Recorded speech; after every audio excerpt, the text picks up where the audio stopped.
Hello, myself Sakshi and today I am going to explain book 4, which is written by Rousseau, The Social Contract. This book has total 9 chapters, and the first chapter is The General Will is Indestructible.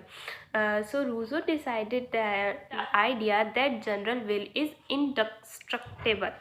To understand this, we first need to know the general will means. The Rousseau, the general will is an collective will of all as a whole, aiming of the common good. It represents what is the best for entire community, not just for individual or specific group. Means Rousseau mainly focus on the general will, which is consist of common good.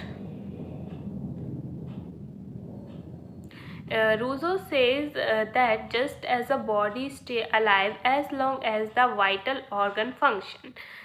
Basically, Rousseau giving here an example means Rousseau says that just a body stay alive as long as its vital organ function. A society remains alive as long as the general will exists, even if the people so abstract or if leader try to impose their personal interest, the general will still present, through it may be hidden. Imagine as a class where the teachers stop listening to student and follow their own ideas. The students shared desire for the treatment, the general will still exist, even if the teachers ignore it. If the student demand change, they are tried to restore the general will. Suppose a city has to decide whether to build a hospital. Some people may not want to pay a higher taxes, but the general will might still support it building the hospital because it benefits everyone. The general will prioritize the common good of over individual preferences. Rousseau argued that the general will is shared interest of the people is destructible, even if the rules become corrupt or individual are act selfishly. The collective interest of society remains the idea of an cruel, because it justify the right of people to resist unjust government and reestablish a fair system that reflect their collective way. Chapter 2, Suffrage, or you can say voting.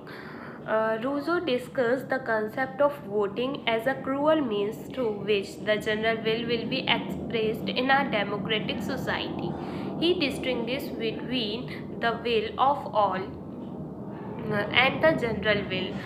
For Rousseau, a true law must reflect the general will, and voting is the process through which citizens participate in shaping these laws. He emphasizes that majority rule is justified as long as it represents the general will, not just a sum of private interest. However, for voting it be fair and legitimate, certain conditions must be met. These included a absence of frictions or political parties, free and open deliberation, the simplicity in the law being voted on. Rousseau also addresses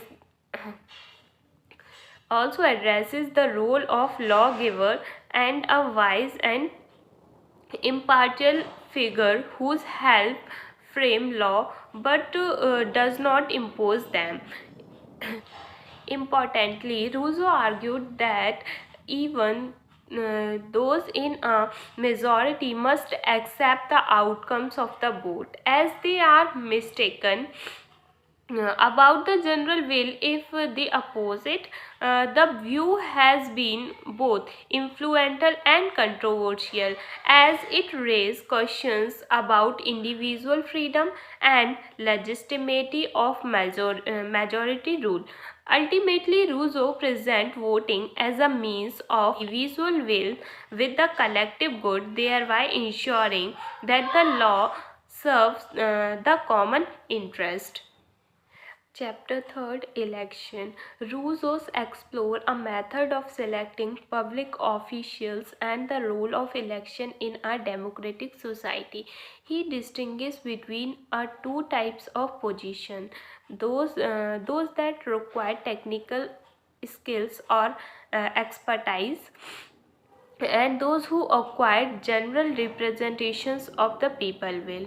Rousseau argued that election, while necessary in certain cases, are not always the best way to ensure quality and fairness. He suggested that in a truly equal society, positions of power should often be assigned by lottery, as this method prevents corruption, favoritisms, and the consolidations of power. For Rousseau, the uses of lotteries reflect the principle of equalities, as every citizen has an equal chances for being chosen. Election, on the other hand, tend to favor for wealthy, influential, or those with certain advantage, leading to inequality. However, it concedes that for roles requiring competition, such as magistrates or leading in complex areas, election based on merit may be necessary. This chapter highlights Rousseau's broader critique of inequality and his belief in participatory governance, where power is shared rather than concentrated in a privileged few. Through this discussion, he reinforced the idea that is legitimacy of government depends on its alignment with the general will and the equal participation of citizens in public decision making. Chapter 4 The Roman Comitia. The Rousseau analyzed the political system of ancient Rome, focusing on its assembly as a model of democratic participation. He highlights how the Roman systems allowed citizens to play an active role in lawmaking and decision making. Rousseau describes three types of assembly: the comitia curata, comitia centurata, and comitia tributa, each with distinguished structures and functions. Comitia curata was the earliest form and played a ceremonial role. The comitia centurata was divided by social class and wealth, which Rousseau criticized for favoring the wealthy. Comitia tributa was a moral democratic body where citizens were grouped by tribe, giving more equal representation. Rousseau praises the comitia tributa as a better reflection of the general will, as it was less influenced by wealthy and privileged. He also reflects on how the physical gathering of citizens and assemblies was essential for direct democracy, but he acknowledged that such a system is difficult to maintain in large model states. Through his analysis, Roman assemblies uh, Rousseau illustrates a practical challenges of achieving a system where citizens directly express the general will. Uh, his decision serves as both a historical reflections and a critique of inequality in governance, reinforcing his broader argument that legitimate political authority must be rooted the equal participations of all citizens. Chapter 5, the Tribunate. In this chapter, Rousseau discussed the role of the tribunate, an institution made to act as a check on the power of the government. The tribunate serves as a protector of law and rights of the people. While it does not directly govern, it ensures that the sovereign will of the people is respected. Rousseau used the Roman tribunes as an example, but he explained how this role could be adapted in a modern state. Rousseau introduced the idea of a tribunate as a special body designed to protect the people from government overreach. The tribunate must have the power to veto actions of the government, but its power must be limited to avoid upcoming a threat itself. Rousseau highlights a need for balance, arguing that too much power in the tribunate can lead to tyranny, while too little power makes it uh, useless. Chapter 6, the Dictatorship. Rousseau explained the concept of dictatorship. Unlike a tyrannical ruler, Rousseau's idea of a dictatorship is a temporary positions of absolute power meant to deal with emergence or crisis. Huh, mhm. He explored when a dictator is necessary, how it should be used, uh, and the dangers for allowing is to continue beyond the crisis. Rousseau draws example from the Roman Republic, where temporary dictators were appointed in times of war and crisis. Rousseau argued that dictatorships can be useful, but only if it is strictly controllable. It must be a temporary, limited, and justified only by a crisis. As soon as the emergency is over, the dictator must be given up power. If the dictator refuses, he become a tyrant, and the peoples become slaves. Rousseau appoints to the Roman Republic as a good example of how to manage a dictatorship properly. Chapter 7, the Censorship. In this chapter, Rousseau discusses the role of censorships in maintaining a moral and social order within a state. Unlike modern ideas of censorship, Rousseau's censorship is about preserving public morality. He argued that a system of censorships can be useful if it is ensures that citizens maintain uh, proper values and that public opinions aligns with the common goods. He draw an example of ancient Rome, where censors had the role to protecting the morality of the people. Rousseau introduced censorship as a force for good, but only when it is used to preserve public morality. The censure does not control people private thoughts, but it is influence public opinion and behaviors.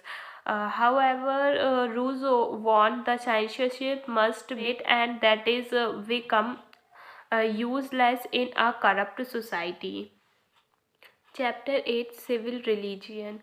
Rousseau argued that every society needs a shared belief system to maintain order and unity. This is what he calls civil religion. Unlike a personal or a private religion, civil religions support the law and strengthen the moral fabric of society. He criticized organized religions like Catholic Church for its tendency to create divided loyalties, and he proposed a simple civil religion based on a few shared moral principles.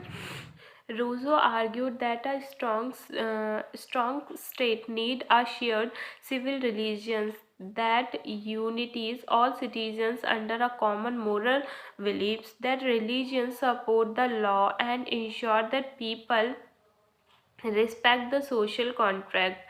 Unlike personal religions, civil religion serves the needs of the state. Rousseau believed this system prevents the conflict caused by divided loyalties between church and state.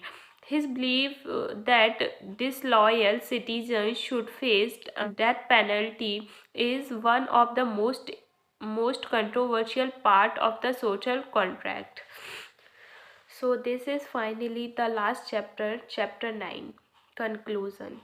Uh, Conclusion of this argument about the general will and the nature of political society, he highlights that a society based on general business, the collective will of all peoples, is the ideal form of government as it represents the common good.